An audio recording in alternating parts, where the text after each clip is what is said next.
Tumenyereye ko abantu batumira abaririmbyi ugasanga bafashe umwanya munini cyane kuruta na nyiri igitaramo. Iki gitaramo ni njyewe uzagitangira, ni njyewe uzagifungura. Uzatangira ndi kuririmba kuri stage na nayisoza. So mfitemo abatumirwa banje natumiye hagati nzagenda nakira tugafatanya guhimbaza Imana, ariko n'ubundi ni concert y'umuntu umwe n'undi nkuko byitezwe. Nta kintu cyahindutse, ariko turimo turabisipayisinga aho gakeya gusa kugira ngo n'abashyitsi bacu bazajyemo bashyikira icyo bakora mu gitoya, ariko n'ubundi iyo concept ni yayindi.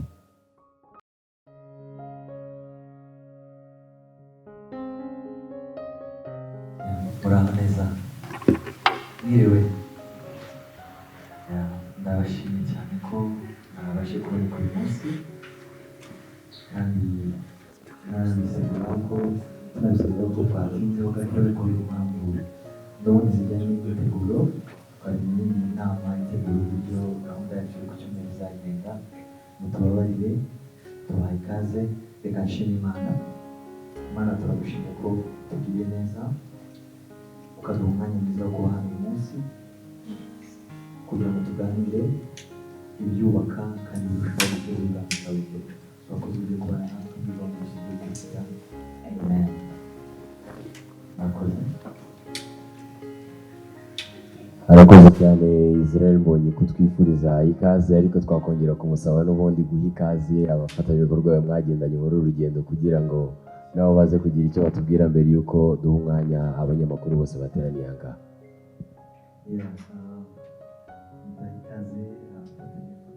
Hano baje bafite ibyo bahagarariye, ariko mu Kinyarwanda ntabwo ari mukuru, kugira ngo ndaza kubaha umwanya mbere ngo bivuge, naza ku ndibaza aribyo mutoya cyane uri hano yumva icyubahiro cyawe. Murakoze. Urakoze cyane Israel. Mpagarariye BK Arena, abandi twagaga Aaron. Nk'uko mubizi, BK Arena ni inyubako y'abanyarwanda bose muri rusange ndetse n'abanyamahanga bakangiraho nkunda kubivuga, ariko cyane cyane mu mpera z'umwaka dufite gahunda nyinshi nziza, ariko ni byiza cyane ko noneho twakiriye Israel Mbonyi muri BK Arena, n'ubundi asanzwe iwabo, akongera kuza akisanga. Turifuza gutarama nawe, tugashima Imana, tukagira indirimbo zisize Imana, twibwira ko biza kuba ari byiza cyane, hanyuma tukaza kuba tunaganira n'ibyo tubahishiye bitandukanye. Murakoze. Natwe tumaze gukora production ya Israel Mbonyi kuri uwo munsi. Murakoze.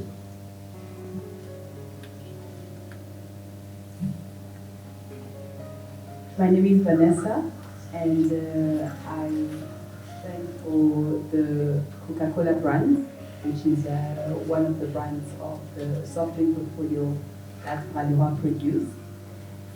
We are very honored to be able to partner with EMP under Israel, as well as UK, because I think we just want to celebrate the year, and I think this is the best way to celebrate with all our consumers, as well as the lovers of the gospel, and to thank God for a beautiful year that we've had. Thank you. And we apologize again for today. Murakoze cyane. Nitwa Johnson Kaya, nkorera Umuseke. Nifuza kubaza Bwana Mbonyi, kino gitaramo mwateguye, hari ibindi bitaramo byinshi bihari by'umwihariko birimo byo kuramya no guhimbaza Imana, nta mpungenge mufite yuko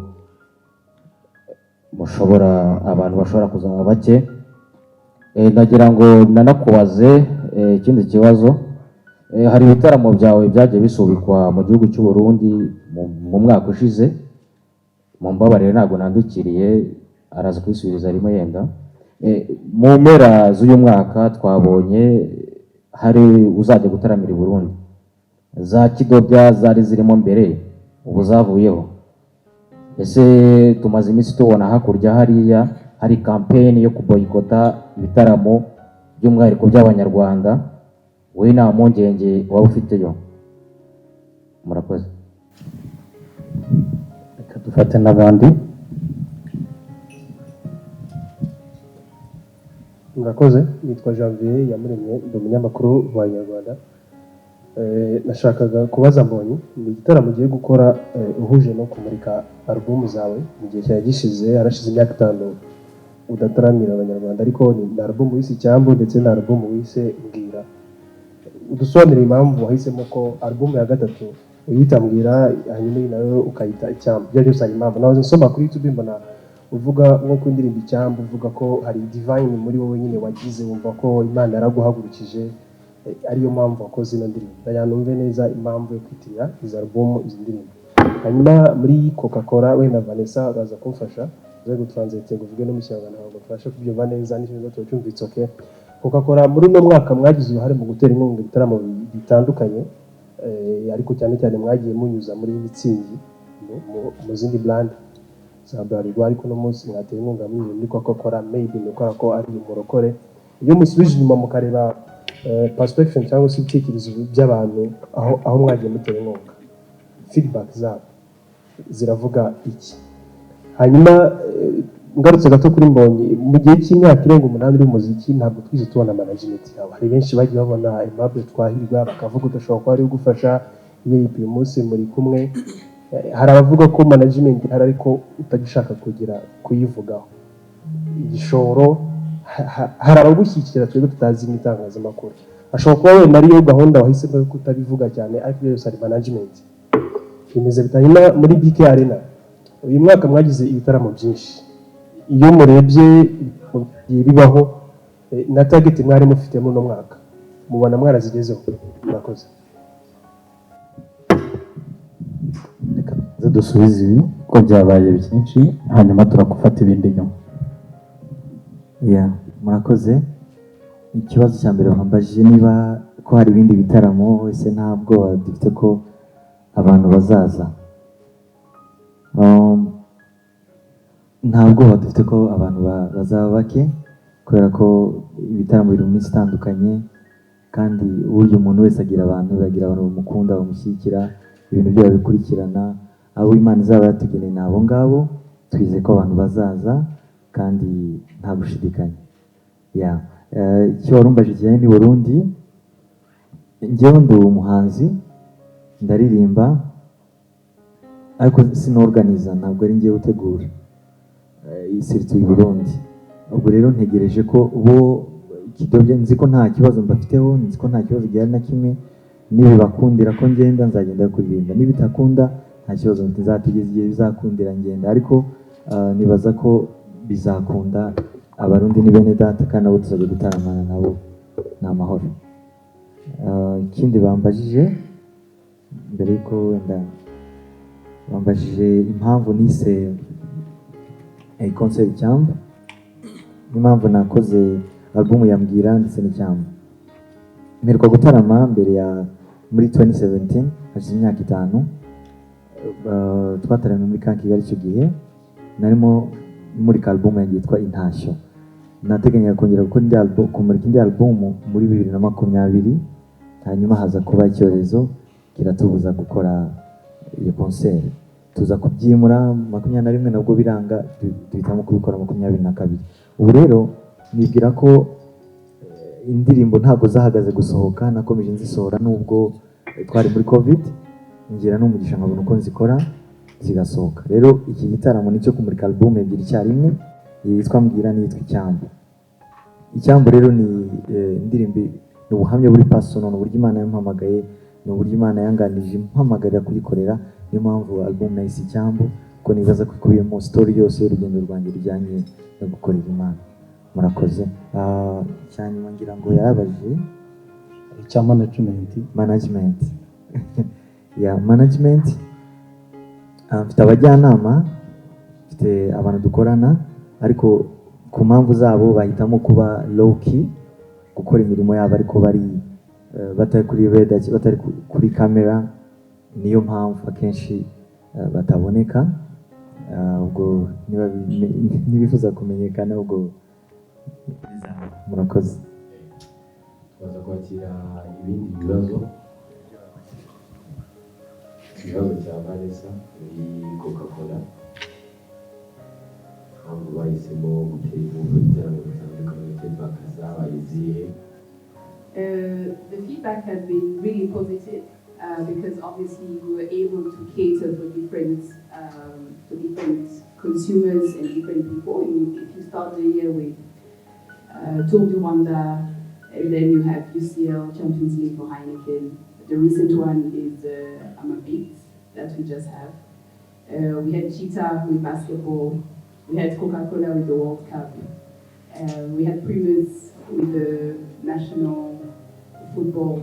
So I think we've been able to cater for all kind of consumers rather than consumers, because we can only say that we are really back on the market after 2 years being away. I think this is fully back on the market. And like you say, I think you say it beautifully, Coca-Cola is also, we bring the magic. And I think the magic through the music and also through MBONYI now that we're supporting. So we thought that this is a very good synergy and a good partnership. Thank you. I don't know if it answers your question. Bikarena. Urakoze cyane. Tubaze ikibazo cyiza kivuga ngo ese uyu mwaka uburyo wagenze se waratunyuze mu bijyanye n'ibitaramo cyangwa se imikino cyangwa amanama twakiriye. Mu by'ukuri wabaye umwaka mwiza, aho tubona ingorane za covid zigenda zigabanuka cyane. Hanyuma twakiriye imikino yaba yo mu gihugu ndetse n'impuzamahanga, twakiriye ibitaramo byinshi bitandukanye. Ariko icyo navuga ko twishimira cyane nka BK Arena ni uko twashoboye kugera ku ntego y'uko twegera abanyarwanda, muri make dushyiraho ibiciro binogeye isoko ry'u Rwanda. Kandi ibyo ngibyo murabizi, mu bufatanye bwacu na Banki ya Kigali twashoboye kugera ku bufatanye bwiza bushobora kumanura ibiciro ku buryo umunyarwanda wese utugannye yashobora kugera kubona uburyo yashobora gukorera umuhango we cyangwa se igikorwa cye muri BK Arena. Ibyo rero bigaragara yuko twageze ku ntego zacu. Twaza kwakira ibindi bibazo kuri uyu ruhande. Uretse gato duhere hano bibiri matuzonga. Murakoze. Nitwa Kayezu Jean de Dieu nkorera igihe. Ikibazo kuri Israel Mbonyi, twagira ngo mbwire album Icyambu ihuriye he n'izina ryawe? Nk'uko wari ubivuze, wavuze ko cyangwa se niko biri, hashize imyaka myinshi wagiye utegura ibitaramo, covid kaza 2020, 2021. Umuntu ugiye kubona concert yawe ejo bundi uzaza mu gitaramo, ni iki yakwitega, cyane ko urumva hari hashize igihe kirekire udakora concert? Murakoze. Twakira ibindi. Murakoze. Nitwa Ivan nkorera BTN TV na B+. Nshaka kubaza Israel Mbonyi, ugiye kumurikira icyarimwe album ebyiri, ariko ese indirimbo hari amasede mwateguye ku buryo abantu bashobora kuzigura, cyangwa ni kuri online YouTube gusa? Kuko hari nk'abantu wenda bakunda indirimbo zawe bifuza kuba batunga amasidi kuzumva, nta mwarabitekerejeho?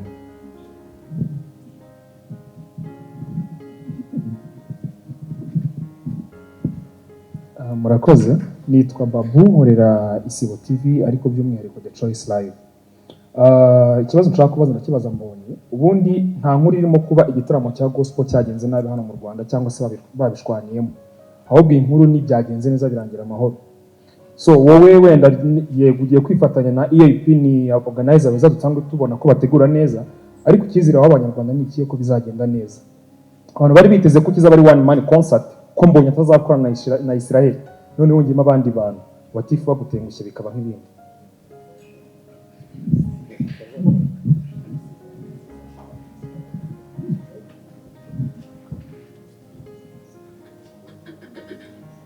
Nitwa Patrick the Entertainer, ni Big Town TV, ni utarakora subscribe urabikora. Hanyuma ikibazo cya mbere ndakibaza Israel Mbonyi, ukorana gute n'itangazamakuru? Wenda kuba EAP turabizi ko ikorana neza n'itangazamakuru, ikadutumira press conference tukaza, ariko mwibaza ngo Israel Mbonyi ni gake bazakubona mu biganiro. Ese itangazamakuru aho uriho umwanya cyangwa ntabwo urikeneye cyane? Hanyuma umuyobozi ndamubaza ikintu kijyanye n'amasaha, twabwiye ko press conference ari saa 10 bikarangira bigeze saa 11 hafi n'ebyiri. Nibaza ese nuko wenda n'akazi kenshi tuba dufite, ni ikibazo. Hanyuma umuyobozi wa BK Arena atubwire ibintu bya BK Arena prepared card. Reka tuba dusubije ibyo ngibyo tutaza kubyibagirwa. Ikibazo cya mbere yambajije ngo se album ihuriye n'izina ryanjye. Ni ubuhamya ku bemera ko Imana ivuga. Imana impamagara yarambwiye ngo si witwa Mbonyi Icyambu. Imana yarambwira ngo nzakugira icyambu cy'abantu benshi cyane kuri iyi si. Sinzi icyo byari bivuze muri icyo gihe, ariko naje kumenya ko ari through ibyo izankoresha cyangwa through ibyo Imana izanyuzamo hari benshi bazabigiramo umumaro runaka. Rero nagiye mbona ubuhamya butandukanye, umuntu akumva indirimbo twaririmbye yaragiye kwiyahura akabireka, yararwaye agakira, ubuhamya burebure cyane. Iyo story nta wayivuga hano, ariko naho ngaho bizingiye, nibyo sano bifitanye. Tukaba dufite na ministry yemewe n'amategeko yitwa Ijambo ministry, naho ngaho bihuriye. Ikindi cya kabiri mbaje sinacyanditse sinacyumvishe neza, ariko reka nkomeze n'ibyo nubishije.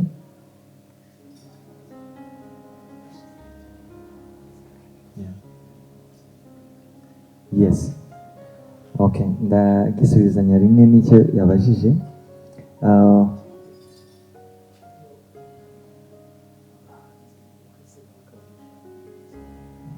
Ndabisubiza rimwe. Bambajije niba ese hari amasede nateguye. Yego, ubu ngubu murabona ko isi tugezemo ubu ngubu music yose iri digital, ntabwo abantu bagiseringa amasede cyangwa amakasete, ariko tuba dufite amasede makeya y'abantu bashobora kuyakenera. Ariko ubu ngubu music zose ziba ziri kuri Spotify, kuri ni digital platform zindi za YouTube, niho abantu babasha kuzibona. Ariko tuzaba dufite nkeya ku buryo abantu bazishaka bashobora kuzigura. Mwakoze. Yarambajije ngo ese ngo bari bazi ko ari one man show. Yes, it is. Biracyari gutyo, ariko umuntu wese yakora igitaramo agira abashyitsi, agira abanatumira. Nkuko nakunze kubivuga, iki gitaramo kizaba ari nanjye n'ubwa mbere ngiye kubikora, ariko kizaba ari a new experience. Turamenyereye ko abantu batumira abaririmbyi ugasanga bafashe umwanya munini cyane kuruta na nyiri igitaramo. Iki gitaramo ni njyewe uzagitangira, ni njyewe uzagifungura. Uzatangira ndi kuririmba kuri stage na nayisoza. So mfitemo abatumirwa banjye natumiye, hagati nzagenda nakira tugafatanya guhimbaza Imana, ariko n'ubundi ni concert y'umuntu umwe n'ubundi nk'uko byitezwe. Nta kintu cyahindutse, ariko turimo turabisipayisingaho gakeya gusa kugira ngo n'abashyitsi bacu bazajyemo bashyikira icyo bakora mu gitoya, ariko n'ubundi iyo concept ni yayindi.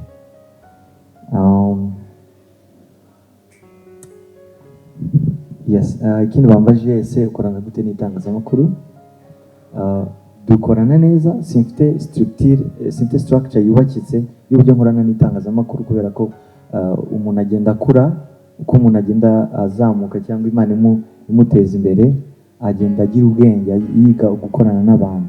Hari ibyo ntaramenya, simfite umurongo uhamye gukorana n'itangazamakuru. Niyo mpamvu twisunga nyine abantu batandukanye, harimo EIP n'abandi bakadufasha nyine gukodona bene ibyo ngibyo, kubera ko hari ibyo tuba tutaramenya, turasobanukirwa, ariko abunzi turi in touch, ntabwo dukorana nabi.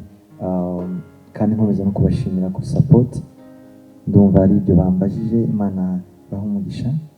Sinzi niba ari icyo nibagiwe.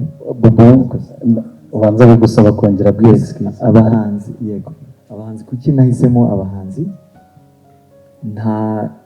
nta kintu nagendeyeho kidasanzwe, nagendeye mu kuba ari abanyempano bafite umuhamagaro w'Imana, kandi numvishe sibwo n'ibyo tuzakorana nanjye ari ibintu nzaba niyumvamo nisangamo ibyo tuzakorana kuri stage.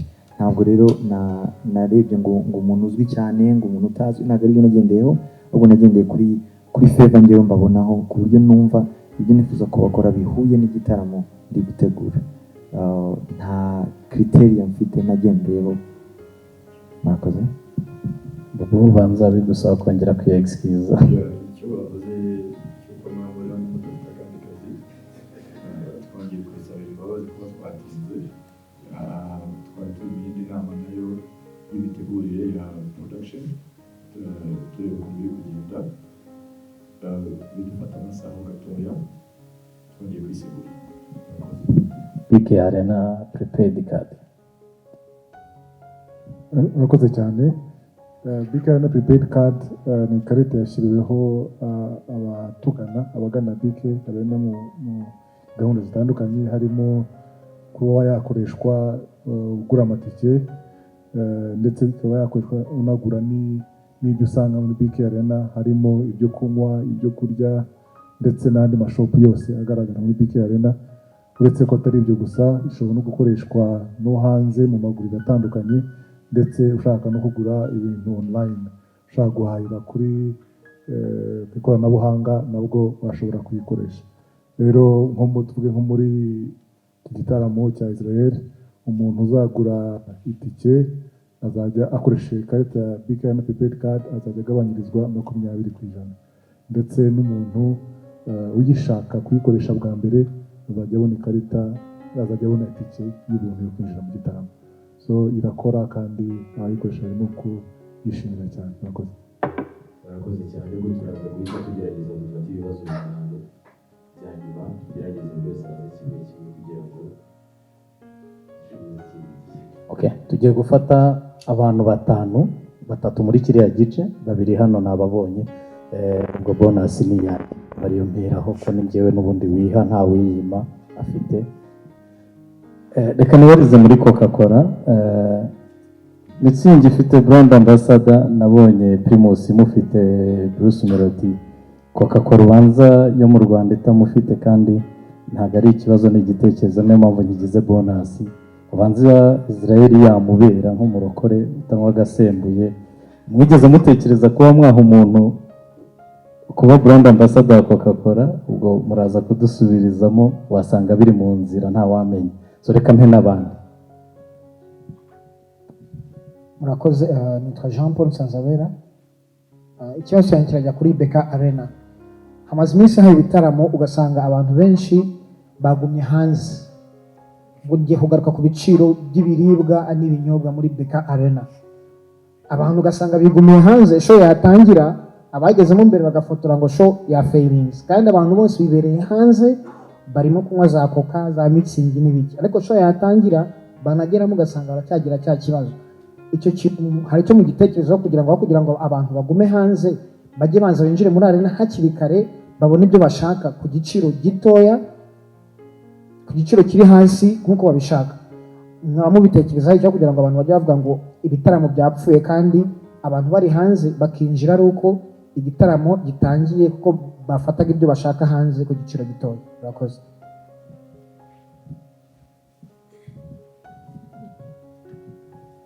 Murakoze cyane. Nitwa Samuel Mujyanama, ndi umunyamakuru kuri Radio Umucyo. Ikibazo nashakaga kubaza ni ikijyanye n'ibiciro. Mu minsi ishize ni muri kino cyumweru abanyeshuri baratabye. Ese mwatekereje, ndabizi ko Israel ufite abakunzi benshi bagiye batandukanye, harimo n'abakiri batoya, ubwo ndavuga abanyeshuri. Ese mwatekereje ko nabo babasha kwitabira icyo gitaramo? Kuko bitanu ndakeka ku munyeshuri uvuye ku ishuri ni menshi cyane. Murakoze.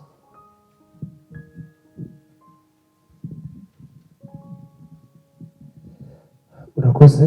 Nitwa Joshua nkorera Radio Imanzi. Mfite ibibazo bikeya bitari byinshi.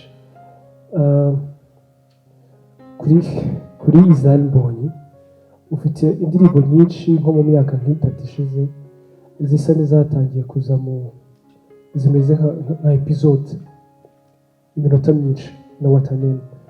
Do you really think of radio stations ziba zikina, hari ama radio versions utekereza kuzajya uduha? Niba adahari ni igitekerezo cyanjye, ushobora kugitekerezaho kubera ko ni kimwe mu bintu bigoranye gukina indirimbo y'iminota 15 kuri radio y'ubwayo ni ikiganiro. Arena mfite ikibazo cyihuta kuri mwebwe cyane kuri gospel. Hari ibitaramo bimwe mutigeze musapotinga cyane, ndabugaruka ku gitaramo cya Hillsong giheruka kuba, bisa naho mutigeze mukimenya kuko platform zanyu zigeze kigeraho mbere, gisa kitarigize kiba. I don't know, sinzi muraza gutubwira niba hari bimwe muhitamo guha imbaraga, ibindi mukabireka. AP byarantunguye cyane kubona AP na Israel Mbonyi. Ntekereza ko wenda Bobo ashobora kuba ari nk'umukristo, bwanaza kutubwira n'ahantu asengera. Murakoze. Cyangwa kubwire niba icyo ari cyo cya nyuma cya gospel agiye gukora.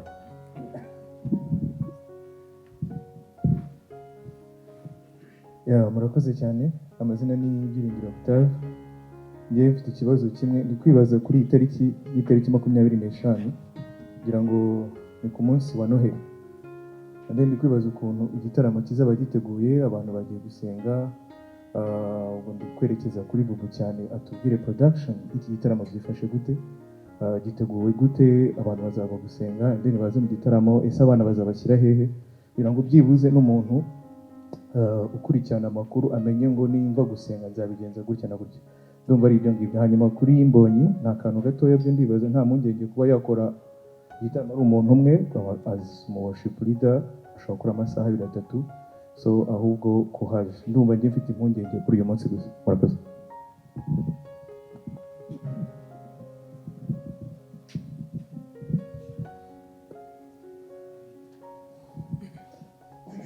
Murakoze, nitwa Clement. Mfite utubazo tubiri ndabaza muri BK Arena ndetse na Mbonyi. Reka mpere kuri Mbonyi. Ku makuru mfite nuko amatike ari kugurwa cyane, ndetse abarenga 4,800 gutyo bamaze kugura amatike. Makuru yizewe. Byumvikane kuko byagenda kose aracyabura iminsi 5 abantu bakigura amatike. Nta mpungenge ko amatike azaba make cya abantu benshi birenga ubushobozi. Izo mpungenge izo ngaruka zigera ku bahanzi ba performinze mu bitaramo bikunda kubera muri ya nyubako mu bihendoringa gute? Murakoze. Iki nicyo cya nyuma agiye kubaza kugira ngo tugendere rimwe. Murakoze, nitwa Emi, ndi umunyamakuru kuri 3D. Yenda banza gushima ENP kuba binjiye muri gospel. Ni inshuro nyinshi twajyaga tubona bibanda ku bahanzi bakora indirimbo zisanzwe. Ndizera ko n'abahanzi bakora gospel nabo bagiye kujya babagana wenda ngo mubashe gukorana ibitaramo. Ni intambwe ikomeye kandi buri munyarwanda wese muri rusange muri showbiz yanakwishimira, ndetse n'abakristo muri rusange. Ariko se ku gitaramo kigiye kubera muri BK Arena harimo n'abarokore banywa agasembuye, mwakokakore se nabo bazaba zirimo, kubera ko hari umurokore uza ari akaba yakumva ati ngize akanyota kandi barahari, si ibanga.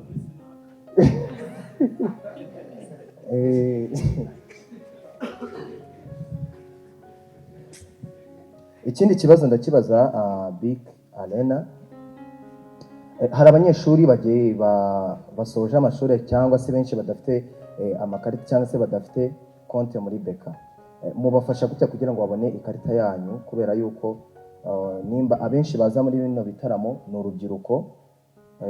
Mubafasha iki cyangwa se murateganya iki gufasha urubyiruko kugira ngo nabo aya makarita bayabone, kugira ngo bijye biborohera kuza kwinjira babonye iyo pourcentage. Ikindi kibazo nanone mbabaza, ni inshuro nyinshi abahanzi bategura ibitaramo hariya muri BK Arena, ariko se tukabonamo abacuruzi bagiye batandukanye. Hari amaresitora atanga ibyo kurya, hari abacuruzi ibyo kunywa. Umuhanzi wateguyemo igitaramo muri BK Arena, usibye kuba yishyuwe wenda na kampani runaka iba yamutumiye, ese ari amaresitora barimo hariya ari bucururize kandi baracururiza ku izina rye? Wenda mufashe mvuge gutya, abamotari muri rusange abenshi bambara amajire ya Airtel. ntago bazi wenda uburyo inyungu zabo bazibona. Ese umuhanzi muri BK Arena muri ariya maresitora iyo ari gucuruza kandi ari umuhanzi waje gucurangira abanyarwanda ibihangano bye yunguka ate kuri ariya maresitora? Ese we mu mugenera iki kugira ngo wenda n'abantu bari hano tubimenye, kuko ni benshi bajya babyibaza. Umuhanzi yunguka ate kuri iriya hamburger ibitanzwe muri resitora kandi yaje gucururiza ku izina rye kandi yaje muri BK Arena yabishyuye?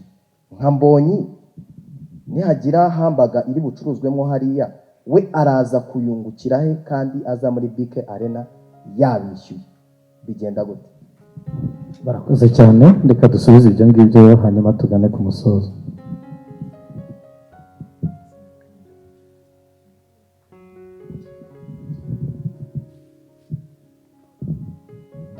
Thank you, Amy. Question. You asked if we are thinking of a brand ambassador for Coca-Cola. I think we are really good at communicating. In due time, we'll definitely make sure that we communicate that. But that's a brilliant idea, and thank you for your question.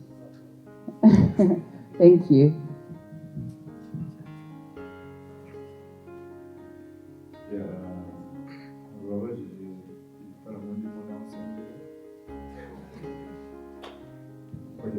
ku bufatanye na gospel na gahunda mbere kandi buzahoraho tuzaba dufatanya.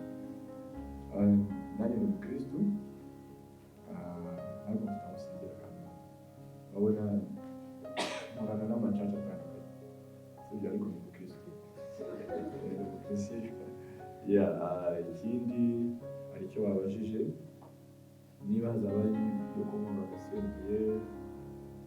Muri iki gitaramo nta nzoga zirimo kubera imyumvire n'imyizerere ya nyiri igitaramo. Bivuga ngo tugomba kubyubahiriza 100%. Icyifuzo cye ngo ni event ye, tugomba kugenda uko abishaka. Inzoga zirimo hazaba harimo ibyo kunywa bindi, ariko inzoga tuzaba dufite.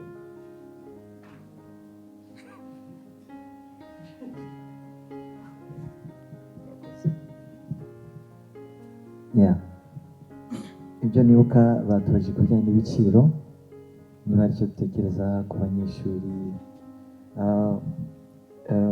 Niyo mpamvu concert twayigize nta giciro twashyizeho kidasanzwe. Twagize kwinjira ko ari 5,000, 10,000, 10,000, 15,000, 20,000. Urumva rero twagerageje kureba mu mpande zose. Abanyeshuri ndibaza ko bafitinga muri hangire 5,000. N'intebe, naho ku bana batoya uticara nta mpamvu ntabwo yishyura. Umwana mutoya bashobora gufata nta kibazo. N'intebe umuntu yishyura ntabwo yishyura gusa ni kunibaza. Ikindi bambajije ku bijyanye n'indiri n'ama episode. Iki kintu reka abona ngisobanure neza. Ubusanzwe mwarabibonye ko indirimbo zanjye kenshi aba ari ama live recording. Njyewe nkunda gusharinga moment tuba twagize turi recordinga za ndirimbo. It's not studio version. Hari studio version ariko hakaba n'igihe twataramye. Iyo twataramye dushobora kuririmba refere twakarimba inshuro ebyiri tukaririmba inshuro 8. Niyo mpamvu indirimbo iba ndende, ariko yanditse ubwayo ni akarimbo kagufi cyane. Niyo mpamvu iba ndende, ariko igitekerezo cyiza wampaye nari nabitangiye kujya nkora iyo live version yo ku ma platform ari digital, nawe ukora radio version. Iyo rwose ndabisabira imbabazi ko ntabitekereje mbere, ariko guhera ubu ngubu indirimbo yose nzajya nyikora studio version. Murakoze cyane. Ikindi bambajije itariki, ikibazo cy'itariki kuri Noheli. Twahisemo kuri Noheli kubera ko twabonye ari umunsi ufite igisobanuro ku bemera Kristo. Ni umunsi ufite igisobanuro cyimbitse. Rero ndavuga ngo kubera icyo abantu batahura n'amafamiye bakajya gusenga bagasangira, noneho mu mugoroba sinzi ko mwabibonye abantu benshi hari igihe bajya mu gusangira n'ibindi mu mugoroba bose bakarebana bakabura naho bajya, ukabona babuze aho, ukabona Noheli ibaye nk'indi minsi yose. So nifuzaga ko iza kuba ari Noheli iri special, bakore gahunda zindi zose, nibarangiza baze dusoreze noneho igitaramo muri arena. Niyo mpamvu twahisemera tariki ukaba watubwiye ko impungenge twe ntazo dufite turizera Imana ko abantu bazaza izabatumira kandi barimo barabitwereka ko bazaza. Sinzi umuntu wabajije ikibazo ngo cyo kuba Gitaramo njyenyine ndibaza ari ahangaha hafi yanyibutsa neza uko yakibajije sinamenye. No, side. I think okay, ntacyo yego reka ngisimbuke. Ngo ese nta mpungenge dufite ko amatike ashobora kuba make.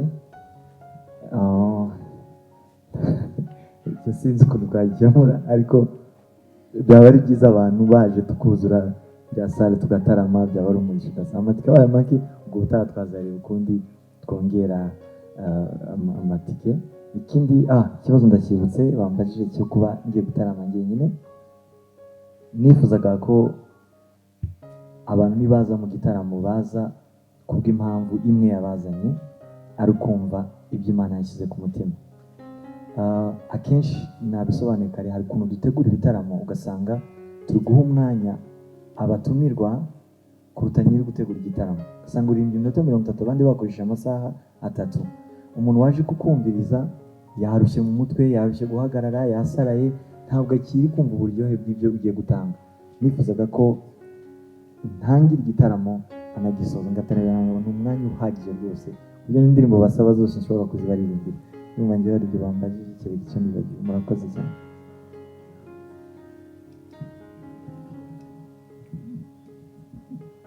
Murakoze cyane kugira ngo mwatoje ibibazo byiza. Ku kijyanye n'ubufatanye bwa BK Arena n'abateguye igitaramo cya Hillsong, mu by'ukuri iyo dutegura ibitaramo bitandukanye hari ibiganiro bibanza kuba mbere y'icyo gitaramo, so hakabaho kwemeranywa hagati y'impande zombi level y'ubufatanye, ese turafatanya ku ruhe rwego. Rero abateguye igitaramo cya Hillsong ntabwo twagize ku rwego tugomba kugaragazamo wenda gutera inkunga ku buryo runaka, so biterwa n'ibiganiro byabaye. Ntabwo aba ari indi mpamvu iyo yose si uko tutabishaka, ahubwo biterwa n'ibyifuzo by'abaje batugana. Icya kabiri ni ikijyanye n'uburyo ibyo kurya n'ibyo kunywa abantu bashobora kubibona ku buryo buhendutse. Turimo gukora amavugurura atandukanye ku bijyanye n'ibyo kurya n'ibyo kunywa, ndetse uyu munsi twahoze tubiganiraho. Harimo n'ibintu bitandukanye muri BK mu bijyanye n'ibyo kurya n'ibyo kunywa, bifite ibiciro bitandukanye, ariko icyifuzo cyangwa se inama tugiriye turakomeza kubiganiraho ku buryo abantu bose bakwisanga, ntihakagire abajya kunywera hanze cyangwa se kurira hanze kandi n'imbere yahari. Turabasezeranya ko bizakomeza kunogera abatugana.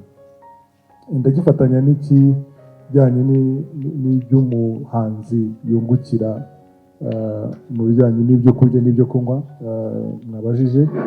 Mu by'ukuri nanone biraza kugaruka ku biganiro bibanziriza ibitaramo cyangwa se imihango ibera muri BK Arena. Habaho amasezerano, habaho ibyo byose, habaho n'igika kivuga ku bijyanye n'ibyo kurya n'ibyo kunywa. So iyo tubiganiriyeho tukagira uburyo tubihuzaho, hari ibigomba gukorwa.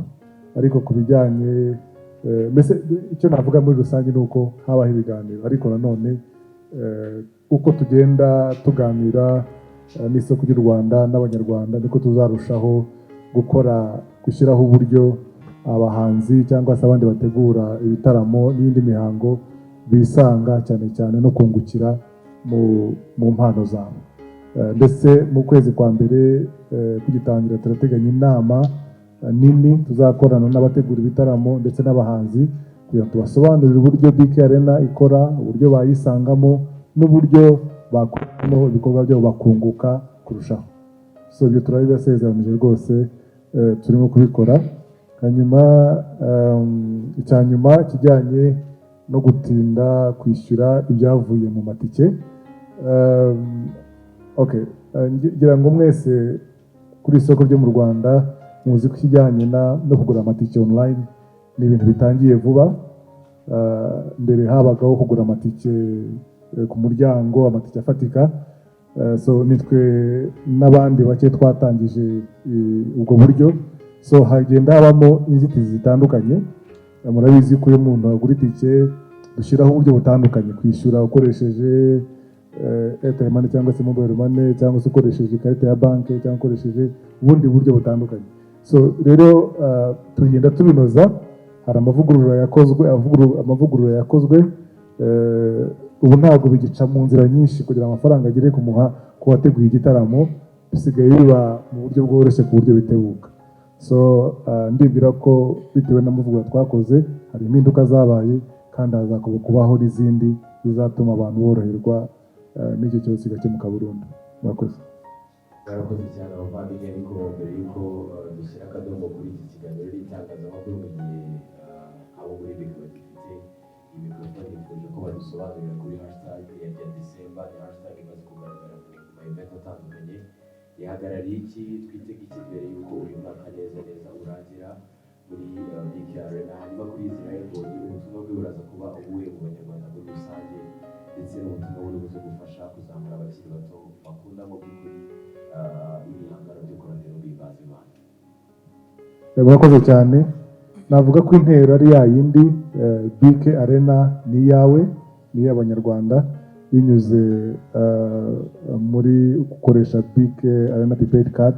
Ariko mvuze ku cyo yarabaje ijyanye na ya December, ni series cyangwa se ni urwunge rw'ibitaramo byateguwe muri BK Arena abantu bose bazidagaduriramo. So rero twarabiteguye kandi tunorohereza ababitegura kugira ngo babone BK Arena mu buryo bubahendukiye, bitabagoye, babonamo inyungu nyinshi nk'uko mwahoze mubivuga. Nuko twabiteguye, kandi no mu mahirwe menshi tugiye gutaramana na Israel Mbonyi nk'uko mubona hano. Turibwira ko bizagenda neza, kandi abanyarwanda cyane cyane abakristo bazaryoherwa n'iki gitaramo, ndetse no muri murongo wa December. Murakoze. Murakoze. Ubutumwa bwanjye ku bakunzi b'ibyo nkora n'abanyarwanda muri rusange ni ukubatumira. Icya mbere ni ukubashimira, kubabwira ko nkora nzirikana neza yabo kuri ministry, ku cyo Imana yashyize ku mutima, ku murimo Imana yampamagariye. Natangiranye nabo muri 2015 banshyigikira, narabibonye hari hakurya. 2017 ndababona, n'uyu mwaka ndabakeneye bazaze dutarame, bongere banyereke urukundo nk'uko bahora babikora. Ikindi nababwira ni uko ibintu uburyo tuzataramamo ni uburyo nanjye sindabikoraho, ni ubwa mbere bizabibaye. It will be a totally new experience. Ni ibintu bidasanzwe nabo batigeze babona. Ndibaza ko nta naho nzi birakorwa, bizaba ari byiza cyane ko twariteguye, twashyizemo imbaraga zishoboka. Ikindi kirenzeho ni uko turi kumwe n'Imana idushyigikiye, irimo iratwigisha byinshi byiza. Mbona no gushimiraho ELP na Coca-Cola ndetse na BK Arena ku bufatanye bwiza twagiranye mu gutegura, n'abanyamakuru muri rusange. Imana ibahe umugisha cyane. Sinabona icyo mbitura, abenshi muri mwebwe mucuranga indirimbo zacu tutanabizi, mwandika inkuru kuri twebwe, mukatuvuga ahantu henshi hatandukanye, mukatuvuga neza. Ni ukuri ni support umuntu atagura amafaranga. So I appreciate personally, ngewe ndashima cyane buri muntu wese wagize uruhare mu rugendo rwanjye rwa muzika kugeza uyu munsi. Ndashima Imana cyane. Ni gakeya njya mbona n'abantu batarabemera Imana, batarabemera Kristo bumva indirimbo zanjye. Byose mwabigizemo uruhare. Rero Imana ibahe umugisha. Ndabatumiye abanyarwanda, muzaze dutarame. Bizaba ari umunsi udasanzwe, kandi tuzasoza Noheli turi mu bihe byiza cyane. Imana ibahe umugisha.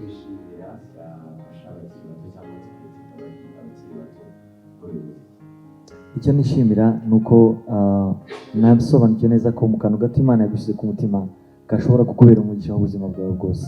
Rero ikintu Imana yaguhaye ikagushyira ku mutima, uzajya ugikora wishimye, unezerewe.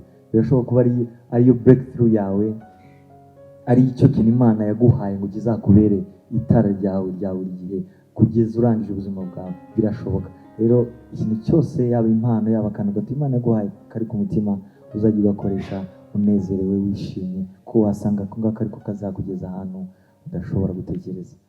Yeah.